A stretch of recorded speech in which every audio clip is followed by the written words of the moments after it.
波罗的海终于变成北约内海了。随着芬兰政府宣布该国已经作为北约正式成员国，与德国、葡萄牙等国在4月13号一同在芬兰湾完成了首次北约联合军演。经此一事，俄罗斯的波罗的海舰队算是彻底完了。接下来跟着大兵一起来看一下。根据法新社的报道，4月13号，芬兰对外宣布，该国已经作为北约正式成员国，完成了首次北约联合军演。期间，芬兰海军派遣了3艘军舰，与德国海军麦克伦堡福尔波门邦号巡防舰、葡萄牙海军巴尔托罗梅乌迪亚士号护卫舰共同在芬兰湾进行了象征性的演习。演习期间，这2艘军舰一直停靠在赫尔辛基港。在此之前，芬兰一直是以北约和平伙伴关系成员的身份定期参与北约联合军演的。其实，在芬兰和瑞典去年宣布放弃中立国身份申请加入北约后，北约秘书长就曾经说到，2国在许多领域都符合北约的要求，只需要获得全部成员国的同意，就能短时间内加入北约，不需要做太多改变。这是因为2国在武器装备和指挥体制等方面与北约有着极强的一致性。除了与北约其他成员国进行联合军演外，在成为北约成员国之后不久，芬兰就开始在与俄罗斯长达1300公里的边界建造围栏。其项目负责人伊斯莫库里基向外宣称，新建的围栏高3米，顶部安装有铁丝网，并配备有监控设备，预计将在2026年建造完成，并且还会延长200多公里，总耗资为4.17亿美元。而芬兰之所以这么做，就是为了阻止2国边界上的非法越境行为。根据芬兰边界警卫的说法，在2022年，仅芬兰就发生了约30起非法越境事件，俄边防人员还阻止了大概800起。这些人呢，都试图进入芬兰。出现该现象的原因就是俄乌战争爆发后，俄民众担心受到炮火的波及，又局限于自身的能力和条件，因此只能通过这种方法逃往他国。事实上，不仅是芬兰，波兰和众多波罗的海国家都在与俄罗斯白俄边界上建造了围栏。毕竟，在去年俄罗斯宣布部分动员令后，有太多的俄民众非法越界。未来电子征兵法案一旦实行的话，预计还会有更多的人非法越界离开俄罗斯。说实话这次芬兰参加北约联合演习，如果说不是为了应对俄罗斯，恐怕谁都不相信。毕竟呢，芬兰湾扼守着俄罗斯圣彼得堡的出海口，而现今波罗的海的周边国家除了俄罗斯、瑞典，其他都是北约成员国了。此外，继芬兰正式加入北约后，美国国务卿布林肯还在4月6号透露，瑞典将在今年7月11号正式加入北约。也就是说，波罗的海的出海口即将被封上，这对于俄海军来说可不是什么好事儿。只不过，相较于北约在芬兰湾进行军演，另一件事对俄海军的威胁更大，即芬兰和爱沙尼亚正在芬兰湾修建芬爱大桥。在技术上呢，这完全不是问题。建成后，2国再也不用绕到俄罗斯进行交往。当然，随着这座桥的建成，也就意味着俄罗斯在黑海用刻赤大桥锁住乌克兰出海口的历史将重现在自己的身上。对此，在芬兰正式成为北约成员国后，俄罗斯进行了一系列举措，包括增强俄芬边境的军事力量，针对性地提高边境附近的防空力量等等。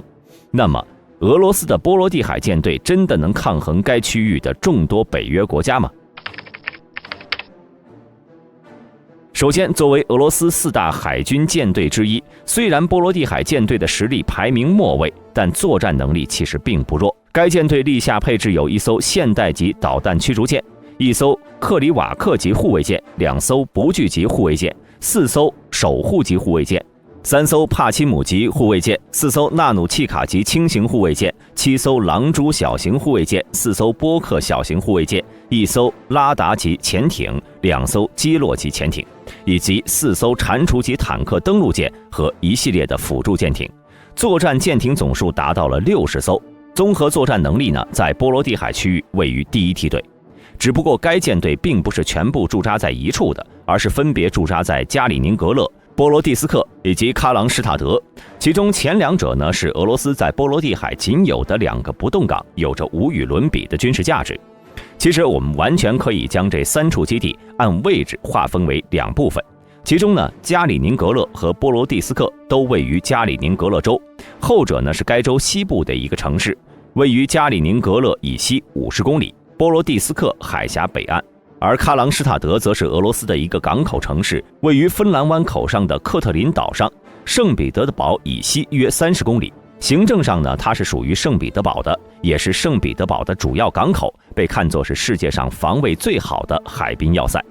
简单来说，这两处是需要独立作战的，因为在沿海北约各国的干预下，他们很难汇集到一起。而在加里宁格勒方向，波罗的海舰队需要面对的是立陶宛、拉脱维亚、波兰、德国、丹麦以及瑞典，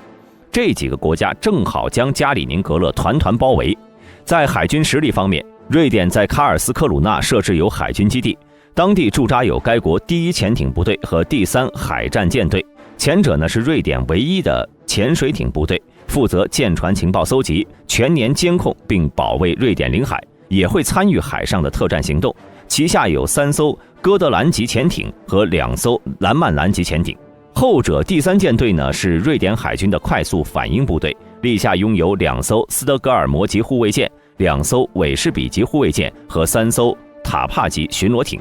剩下便是一些辅助舰艇了。此外，卡尔斯克鲁纳基地还派驻有瑞典海军作战训练所，其职责是提供全体的海军官兵的海上作战、2栖作战培训项目，也包括单兵装备、海战武器、相关科技及战术的研发。可以说，该基地是瑞典海军的核心了，战斗力相当强悍。而丹麦方面呢，丹麦海军立夏并没有装备潜艇，只有56艘各型主要作战舰艇。主力舰艇为2艘阿布沙隆级指挥支援舰、3艘伊万休特费尔德级护卫舰、4艘泰提斯级远洋巡逻舰、3艘克鲁德拉斯姆森级远洋巡逻舰、6艘戴安娜级巡逻舰。规模呢虽然是不及瑞典，但是也不弱。紧接着是德国方向，目前呢，德国海军在紧邻着波罗的海的基尔市驻扎了大部分海军舰艇，其中第1舰队常驻基尔市，有接近40艘舰艇被部署在此地。最重要的是，德海军唯一的潜艇基地就在该市，停放着6艘U212A 级多用途潜艇，可见德国的重视程度。然后是波兰，由于该国的海岸线呢都在波罗的海，因此波罗的海总部格丁尼亚就在沿岸，立下各类舰船共94艘，主力舰呢为5艘常规动力潜艇，其中1艘基洛级、4艘科本级、2艘美国赠予的派里级巡防舰、3艘轻型巡防舰及1艘卡兹布级和2艘毒蜘蛛级以及3艘奥坎级高速战斗艇。另外，波兰海军曾提出建造 Mako 级为基础的加夫龙级巡防舰，但是只建成了1艘的船壳，最后改成了巡逻舰。最后就是立陶宛和拉脱维亚了，这2个国家的海军实力并不强，立下大部分都是小型舰艇，比如猎雷艇、巡逻艇等等。因此，对抗加里宁格勒方向俄海军的主力还是上述4个国家。不过呢，就算只有这几个国家出力，该区域的海军力量也是远远超过了俄海军。然后呢，就是喀朗施塔德方向的俄海军，他们需要面对的是芬兰和爱沙尼亚。目前呢，芬兰主要的主力舰艇也都是一些小型的布雷艇、快速攻击艇等等。不过在3月末，芬兰海军已经确认在2023年第3季度开始第1艘新的波蒂尼亚级轻型护卫舰的建造阶段。而在此前呢，根据2020年中队的计划，芬兰海军将根据2019年授予的7.074亿美元的建造和设计合同，从 RMC 采购4艘该级轻型护卫舰，并在2022年开始建造。但是该项目呢，却比原计划推迟了1年。在这次发布的新计划中，芬海军表示，设计活动已经接近完成了。第1艘船计划在今年10月到11月开始生产，预计在2026年开始海试。所有4艘船计划在2029年底交付完成。至于爱沙尼亚方面呢，该国海军规模类似于立陶宛和拉脱维亚，立下大多是小型舰艇和辅助船只。主力舰呢，只有1艘皮特卡海军上将号巡逻舰，因此芬兰和爱沙尼亚需要做的只是拖住此方向俄海军的步伐，等待加里宁格勒方向的盟军来支援就好了。另外需要注意的是，不排除挪威和英国加入的可能性。毕竟在2022年11月，英国海军伊丽莎白女王号航母直接抵达了挪威首都奥斯陆，有些要彻底堵上俄罗斯家门口的意思。至于大家担心的制空权，这就更简单了。在3月24号，据环球网报道，丹麦、芬兰、挪威、瑞典宣布，为了加强北欧空军， 4国将组建一支联合机队，使用北约战术制定北欧联合空中行动的概念，使4国空军能够作为一支部队无缝运作。战机数量方面，联队战机的总数量将有大约250架战机，已经超过了法国空天军的230架，一跃成为美国众多欧洲盟国中最大的一支战斗机部队了。这里面将包含 F-35A、F-18、F-16以及 JAS-39EF 鹰狮等现今的战机，根本是不虚俄空天军。至于战时具体如何制约波罗的海的舰队，其实早在去年北约就在提前演练了。就在2022年6月13号到6月17号，北约各国举行的2022波罗的海行动演习。这次演习的主题就是保卫瑞典在波罗的海上的重要战略岛屿哥德兰岛。期间呢，共有包括美国在内的14个成员国参与，以及那时候还不是成员国的瑞典和芬兰，涉及约45个海事单位、75架飞机以及约7000名作战人员。公开信息显示，这次演习的科目包括了海军、空军协同防空、海上拦截行动、反潜、两栖作战等实战化内容。从当时演习的地点哥德兰岛来看呢，这次针对的就是俄罗斯2个战略要地，即加里宁格勒和圣彼得堡。要知道，哥德兰岛位于波罗的海中心，是波罗的海上面积最大的岛屿，把守着通往芬兰湾的航线。俄罗斯波罗的海舰队想要从芬兰湾出去，就必须经过该岛屿。与此同时，该岛距离加里宁格勒也只有约300公里。如果今年瑞典正式加入北约，那么北约将能在该岛部署军队，从而使得波罗的海变成北约的内海，在战时切断圣彼得堡和加里宁格勒的联系，彻底封住波罗的海舰队的出海口，打破北约与俄罗斯在该海域的战略平衡。